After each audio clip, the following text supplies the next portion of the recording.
The impudence, the audacity, the unmitigated gall of those knuckleheads of liberty podcasters, daring to voice opinions outside the mainstream of accepted thought. Listen if you dare. It's angry, it's funny, it's even sometimes sad, but it's always based on freedom and justice, as you will see. Here's our host, Jason McPhee. Welcome to the Knuckleheads of Liberty. We are coming at you on January 25th, 2023, and we have a special guest to interview today. We're kind of doing a series now. We're trying to interview people who actually are holding office as libertarians, because we think that's so important at the grassroots level to really see libertarians making a difference in their community. And so today we're going to be interviewing Shannon Denniston. He was recently elected as a Magistrate Justice of the Peace for Montgomery County in Kentucky. So we're excited to have him on the show today. And let me introduce you to the rest of our panel. In our upper left-hand corner, we have Leon, the Word Brathwaite, last word in Liberty. He is a retired engineer in the state of California. And my name's Jason McPhee, and I'll be your host. So let's jump right into it. One of the things we think is so important is because, with all these things, lockdowns and everything else we've seen so many abuses that, it's so important that we try and show examples of people who are making a difference out there. And so we've got Shannon on the show. He recently won an election in Kentucky, and let's find out a little more about it. So Shannon, do you want to tell us a little bit about your campaign and how that evolved and how you decided to run for office? Mm-hmm. Sure. So I'm a registered libertarian. So I'm a big L. Some people identify as a little L, and they're registered different. I found that in Kentucky, a lot of people are registered one way or the other, so they can vote in the primary election. And some people, oddly enough, they register opposite of the party of their values, so they can pick their competitor's candidate, I guess, which is kind of strange to me. But I am a registered libertarian, and I'm so happy I found the party. I felt kind of like, an independent before I found out the Libertarian Party existed. And I just kind of scratching my head at a lot of policies and ordinances and things like that government at all levels orchestrates. So it's refreshing, very refreshing to discover that there's other people that have a similar belief structure and guiding set of principles as myself. And it's just a breath of fresh air. So how I came to get started, my campaign rather, and running as now an elected official is I received a phone call from someone whom I respect very highly in the party, and was encouraged to step up to seek office. I'm a very busy entrepreneur. I own several businesses in our community, and some of which, some online businesses as well. Used to build website systems for different corporations, and got into real estate after that. Did a large scale music festival one year, and it didn't really go as planned. It made a little bit of money, but not enough to sustain itself. I've tried a lot of different things over the years, probably 20, 30 businesses or more, at least probably 30 businesses at this point. I'm 43 years old. My first business was in the third grade, and just kind of built on that. So how I like I said, I got asked to step up and run for office. A lot of people over the years have asked me to put my name in the hat and run for something, and it hasn't really been good timing to do that, right? So we have to make the timing right. So one day when I got a series of phone calls, I eventually said, well, okay, what do you need me to do? And I just did what was asked of me. It was an uncontested race, so I didn't have any opposition, so pretty easy to win that. And that's part of what intrigued me by it was how I was kind of thinking, what can I do, on an individual level to kind of spur things along for the party. And we're in a very small town. We just had a handful, I think less than 10 people actually registered libertarian in our community of approximately 30,000 people. So you can see, obviously, a lot of people hadn't heard of the Libertarian Party, myself being one of them. And once I discovered it, almost fell in love with it. The principles, I mean, don't hurt people, don't take their stuff, that resonates with me. And I come to find out it resonates with a lot of people. So my campaign has been about answering the question, what is libertarianism? Who is the Libertarian Party? And since I've become elected, a lot of people have asked me those questions. And that's my way to kind of share with them, about the party. And several of whom have now transferred over or switched over to our party. So that's nice to see that happen as well. I'd like to think we have a lot more registered libertarians now in Montgomery County. I know that there are more, but I'm not sure exactly. I haven't looked at the numbers, but it's still a really small portion, segment compared to Republicans and Democrats, obviously. But it's nice because we now have an elected libertarian in our county. And prior to this, I would hear things like, we'll never have an elected libertarian. There's no way that a libertarian can win a race, and things like that. So I enjoy a good challenge. And, when I'd hear those things, it prodded me to seek election and to become elected. And this is my I'm starting my third 4-year term. So I was just sworn in the other day, and it's interesting because when I went to run initially for my first term, I was told that the deadline had already passed. And I found out that the deadline for independents and other third parties, which we're one of as libertarians, the deadline's later. So I was doing it by the book, but I was kind of shut down early on in my campaign because they said that the deadline had passed, and I politely asked them to reach out to the state level government for clarification, which they did. And then I was able to run and get elected. But something else that opened my eyes is I was presented with a sheet and I was instructed to gather 20 signatures. However, if I ran as a Republican or as a Democrat, I only had to have 2 signatures, myself and my spouse. Wow. So wow, the odds are stacked against us, and maybe this is why we don't have a lot of libertarians in office. And I believe in higher office, like state office, you have to have thousands of signatures versus just a small handful of signatures to get into those positions. So the scales are highly weighted towards the opposition. Well, it's funny that you mentioned that, because we've talked to Larry Sharp on the show before, and that was exactly what happened to him. They just keep changing the goalpost for what he has to have in order to get on the ballot. So, yeah, go ahead, Leon. You had a question there. No, I was going to ask Shannon. Shannon, did you start off? I mean, I'm talking about the history here. Did you start off as a Republican or a Democrat or an independent? What did you start off as? I grew up a Democrat, I guess, as a child. My parents were Democrats. That's when the Democrats were for the working person.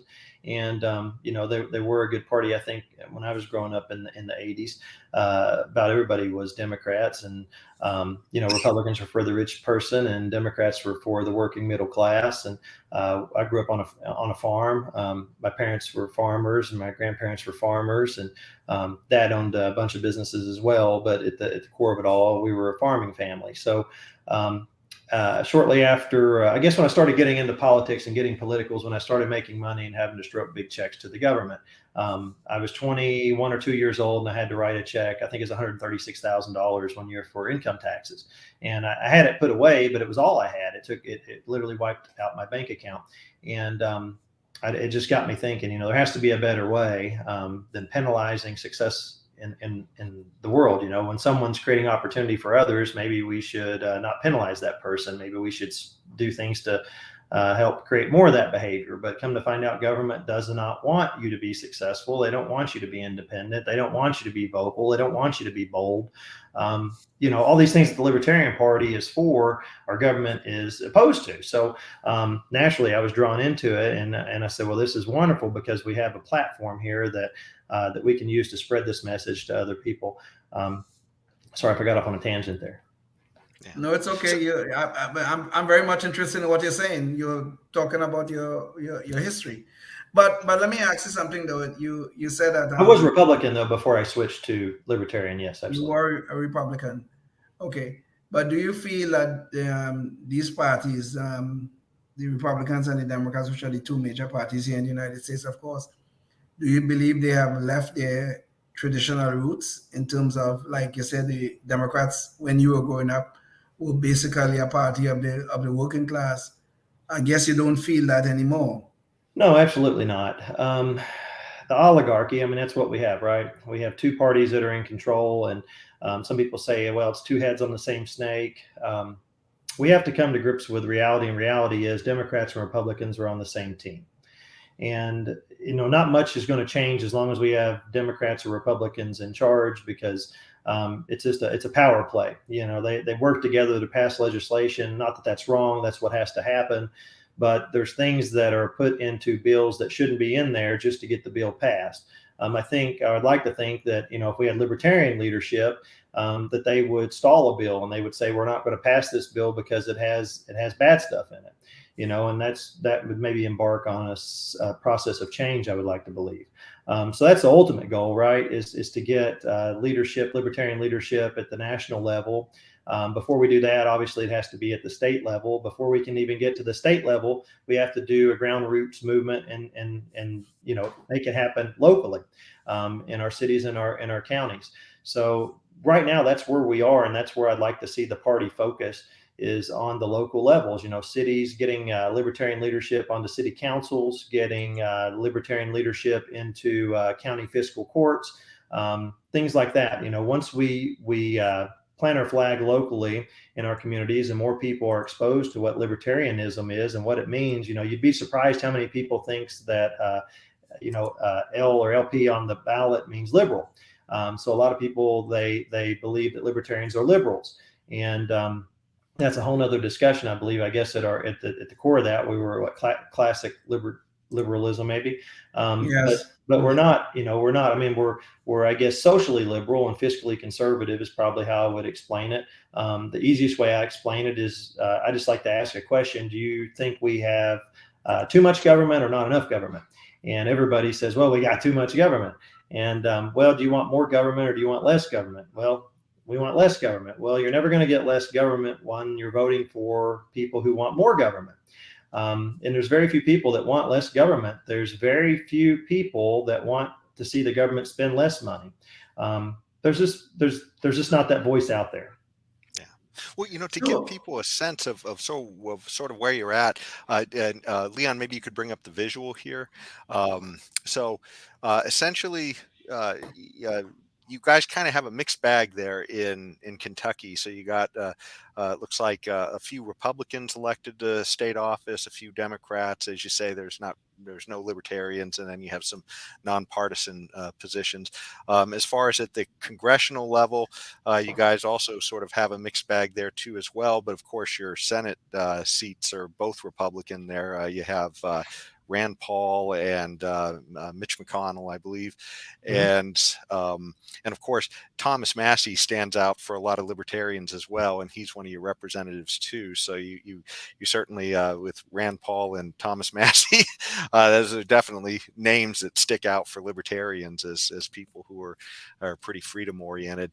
And as far as Cato goes, they actually do a freedom index, and so they put Kentucky right about in the middle of the pack here at 25, and so they kind of rank each state relative to the others, and that's sort of how they're showing that they're doing. And essentially they're saying that on some areas like regulatory, you guys are pretty good, and on some areas like personal freedoms, maybe not so much. So those are kind of where they're showing. What's your thoughts on Kentucky being represented there? Is Liberty doing pretty well there in Kentucky?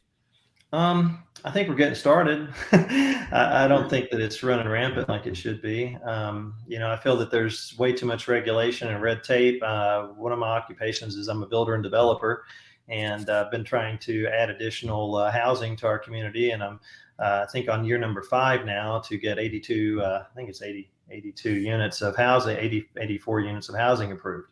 It shouldn't take years to get, housing approved.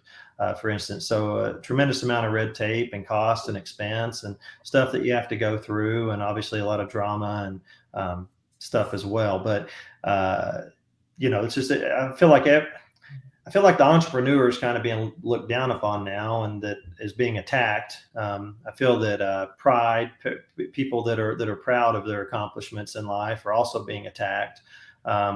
look at Elon Musk. I haven't ever seen so many people hate a guy as that guy, and look at all the wonderful things that he's done in his life so far. Yes. And, the things that he's working on, rather magnificent, if you ask me. People want to laugh at the guy because he lost some, money on paper, but just watch what happens. I'm almost willing to make a bet that he's probably the first trillionaire. So, I have a lot of respect for people like that. Does it mean you have to respect them fully? No. Does it mean you have to agree with someone 100%? Certainly not. But just try to take the good from each person, each relationship that you have, and try to maybe turn a blind eye to the bad somewhat, and so it doesn't become part of you. But we have to be really careful, what information we're feeding ourselves, because everybody we're around and everything we put into our heads, it's shaping who we are. It's shaping our thought process, and after this podcast, each of you guys are gonna live in my head for a little while, right? So even something as minute as this, it still has influence. So I just try to be a good influence for people, and try to spread the message of liberty. The best way for me to do it at this point in my life, because I'm extremely busy as an entrepreneur who owns multiple businesses, is for me to have this position and answer people's questions at my local level. All of my focus right now is at the local level, just kind of building the grassroots, if you will, campaign for libertarianism. I was able this last year to bring on another gentleman to inspire him to step forward and also become a justice of the peace. We actually have 4 justice of the peace positions, and he ran as well and was elected. So we now have 2 elected libertarians in our county, which is incredible. I'm not sure of any other counties that have more than 1, and there's very few counties that even have 1. So, you have to start somewhere. We're still on the launch pad. I know the party is rather old, but we have a long way to go. What I would like to see happen is see the party pull back from the national campaign and message, and focus strictly on the local level. Well, So, Shannon, sorry, Leon. I just wanted to follow up on what you were talking about there with getting another person involved at the local level as well. It seems like, maybe with COVID and the lockdowns, maybe something that is, contagious with all this is maybe a little bit of liberty is becoming contagious in all these places. Is that sort of your experience, that a lot of people are sort of waking up to ideas of liberty there because of the lockdowns? They are. And, you have to understand, when we were in the middle of the pandemic, it was all very dangerous to come forward and to do things. There was a rally. I was asked on a political standpoint to come speak at the rally and share, my thoughts on it and different things at our state capitol. And I declined the speaking invitation, but I went and participated. And I went live on Facebook. It's all I did. I had my mask on like everybody else and taking precautions because we didn't know what we were up against. But I just knew that it was wrong to shut down businesses, and it was almost all small businesses. They didn't pick on any of the monopolies that they helped create. They just picked on the little guys, the mom and pops, to really push them out of business. Come to find out, government loves monopolies. They like just, having to control a very small number of companies versus, a large number of companies. So I went to this rally. It was titled Reopen Kentucky Rally. And I think I had, 10 or 12,000 people live on my live stream in a matter of minutes. For some reason, it took off. Maybe nobody else was live streaming that day, but there were thousands of people at that event. And 95% of the messages I got were negative.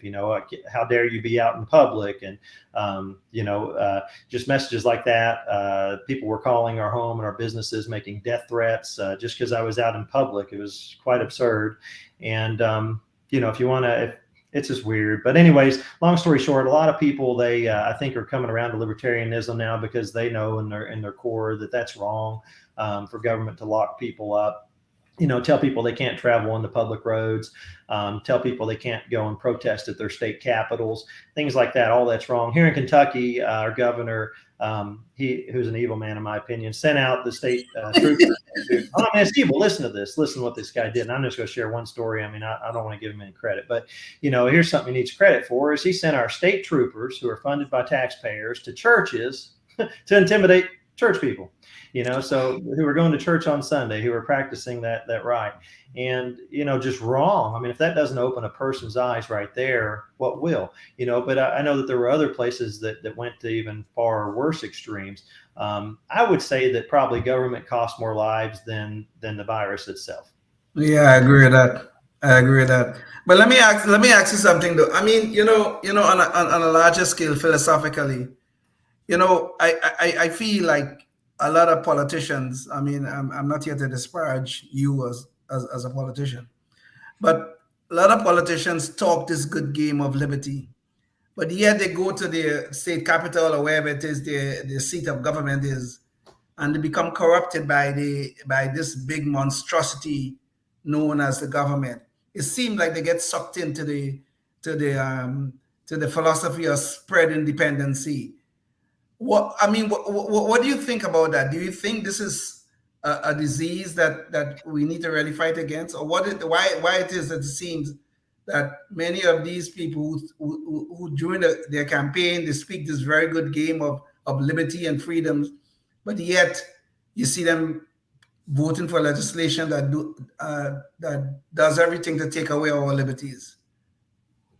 Very good point. I believe that most politicians, they have a good heart, they mean well. What I don't like about politicians in general is they make these pie in the sky promises to people. They try to, you might be for something, Leon, and Jason might be for the opposite. And the typical politician, will make promises to both of you that they know that they can't hold true to because it's going to violate one of those promises, right? So I hate seeing that. I hate being lied to. I feel that they start out with great intentions and they get around bad influences, and I think it just goes, south from there. It goes back to, back to the old saying, "What birds of a feather flock together," and you are who you hang around.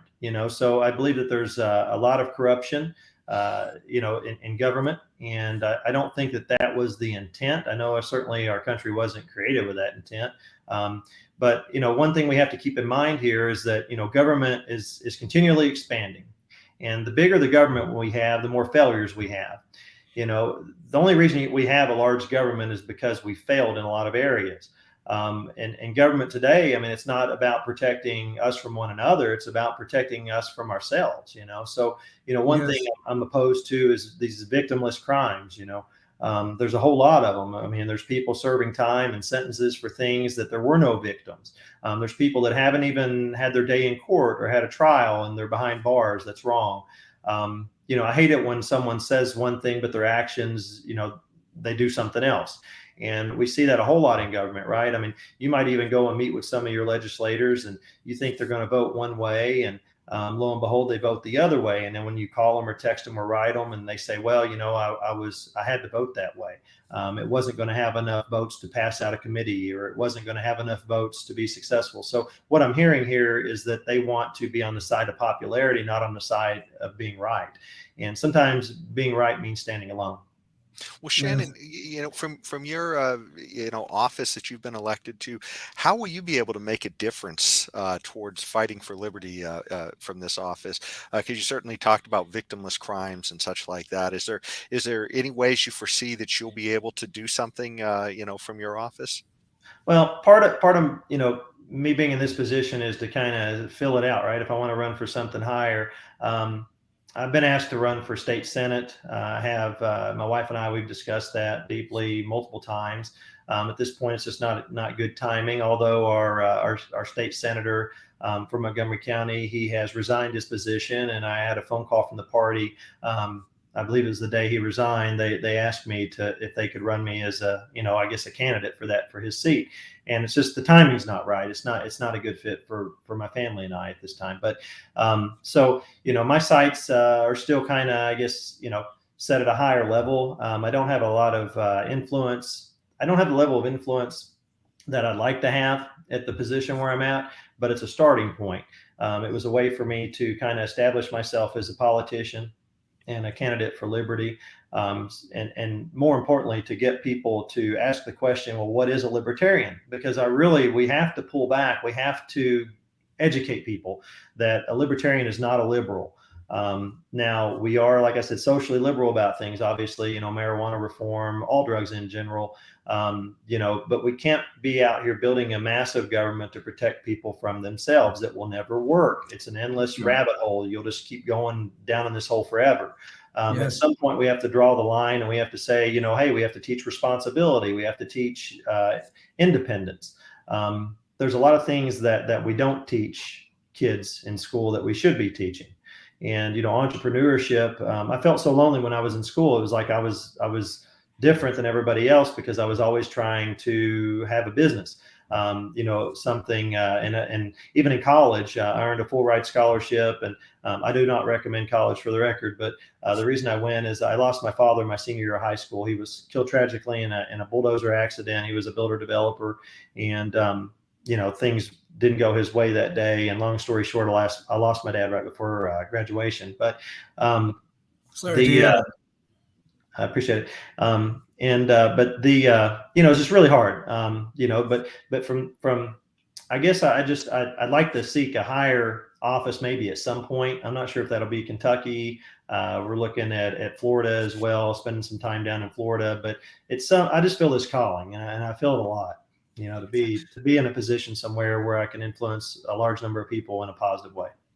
Well, Shannon, we're starting to get close to the end of the show, but one of the things I did want to ask you about, in case there's one of our audiences sitting out there, they want to know how they can make a difference. What kind of help were you able to get from the Libertarian Party in your run? Were there resources there? Did the national party help out? Was it just the local, or did you get any help? I'd like to say I had support, but there wasn't any financial support. The good news is you don't need a lot of money to run for office at the local level. You can run a grassroots campaign with a Facebook page and knocking on doors, gathering signatures. For my position, I just needed 20 signatures from people in my district. That might seem a little daunting if you're a shy person, but there's people in the campaign that will help you get the signatures if you need help. So don't be shy to ask for help. But I was able to get the signatures, and hey, I'll play the game, whatever's asked of me. But to make things right, I don't like the odds being stacked against one party or the other. I'd like to see us have way more than 3 major parties. I like people having options. So to answer your question, what I would encourage people to do and hopefully inspire people to do is, reach out to the national party and your local party affiliates if you have some already, which you probably do, and just see what seats are available at your local level, at the city level and at the county level. And you might find some seats that are open that no one's running for. You might find a lot of seats just have one person running for them. So, hey, you've got a 50-50 shot right off the bat. Don't feel like people have to know you or you have to know a lot of people. Those are all things that you can do in time. And don't get discouraged if you don't get elected the first time around. Each time you run, you're going to build that name recognition. And as you become more known as a vocal person in your communities, then people are going to kind of gravitate to you. And things like that. So, just be a vocal person, be an opinionated person, talk about the things that matter. You don't catch me talking about the weather and sports very much. So I try to talk about, politics and business and entrepreneurship. Those are the core things I like to discuss. Well, boy, that was great advice, I think. And I think if you want to go and find out more about Shannon Denniston, he has a web page. It's his Facebook page, but you can find that at shannondenniston.com. And so you can, maybe connect with him that way as well. Thanks so much, Shannon, for coming on the show and telling people about your experience. We're hoping that by doing a series of these with people who trying to make a difference at the local level, would inspire people to get up and do something. Because, boy, I tell you, that's the only way we're going to make a difference in this country is if people start to think that they can do something at their local level. But thanks so much, Shannon, for joining us on the show. And thank you to all our guests for tuning in. And until the next one, stay free. Yes, indeed. Thanks, guys. Life, liberty, and the pursuit of happiness, always and forever. Thank you for listening to the Knuckleheads of Liberty podcast.